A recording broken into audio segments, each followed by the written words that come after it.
Well, it is time for Halloween. Yeah. It's less than 2 weeks away, so we're buying costumes and candy and decorating our houses, all to get in the spooky spirit. Well, why not read a good spooky book, too? So here from the Signal Hill Library is Allison Streit with creepy suggestions for all ages. Good morning. Good morning. So nice to see you again.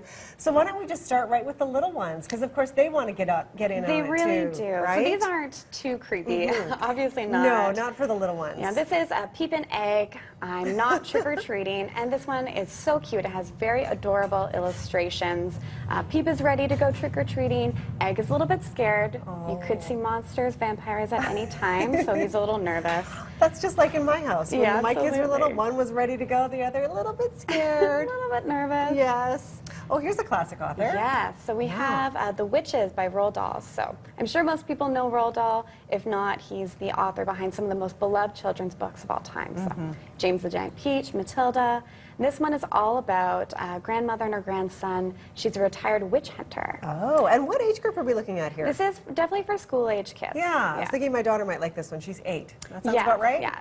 And you know, Roald Dahl really wrote kind of these delightfully absurd books. So they're very weird. They're sometimes a little bit gross, but kids love them. Kids love that. Yes, that is such a great idea. Ooh, okay, so now we're getting into the YA, right? Young adult? Yeah, this is a young adult book, How to Hang a Witch, and it's about Sam Mathers, who moves to Salem, Massachusetts, and she's the descendant of Cotton Mathers, who was in charge of the Salem witch trials. But the school is unfortunately run by a group of teens that call themselves the Descendants. Oh. And they're related to the witches that Cotton Mathers persecuted. So she's not very popular at school. Right. Oh, but that sounds good, doesn't it? Yeah. I love it. Oh, this one looks good. Yeah, this one is definitely very scary, also for young adult readers. And Delia inherits a house from her great aunt. Okay. But her great aunt forgot to mention that it was an abandoned asylum for troubled girls. Oh, So, creepy. you know, terrifying things start to happen as soon as they move in. It's a very, very scary book, and there's lots of unexpected twists. Oh, okay, that sounds very good. Now this one, as we moved into the adult fiction, a classic. Classic book. So, In Cold Blood by Truman Capote was published in 1966. So it's the 50th anniversary of the book this year. Oh, okay. And it really started off the true crime genre. So if you like making a murder or serial, this is kind of the first true crime book that was written. So it's all about the 1959 murders of the Clutter family. Okay, and so if you haven't read it, it's one that should be on the reading list, especially if you're sort of a booky type person. Absolutely. Okay, this one looks good. Yes, so this one I actually just finished. I really liked it. Oh, what did you like about it? Well, it has that kind of creeping sense of dread that I love. It's not jump out of your skin scary, but you'll start to feel a little bit weird as you read it.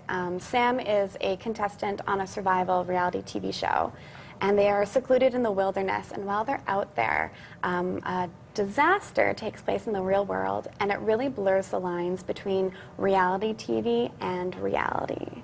Ooh, Yeah. that sounds good. So the reader starts to realize what's happening before Sam does. So you kind of... Oh, okay. Yeah. Oh, you just finished it. Yeah, it's See, really that's a good. good spooky read right in time for the day. Okay, now this one.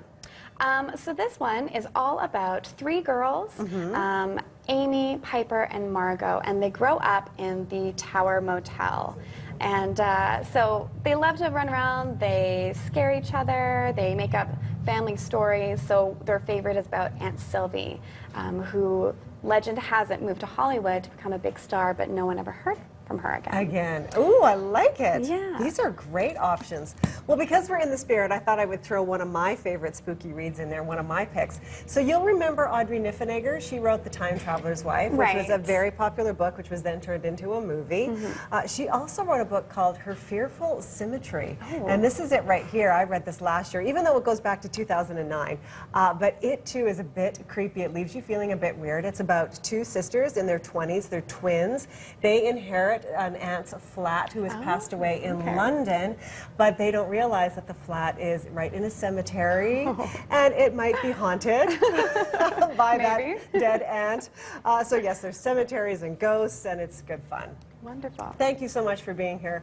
Maybe a good day to curl up with a good spooky read, Andy. I think that you guys, I have a feeling that if we didn't have weather and the show didn't end at 9, you guys would be talking until about noon.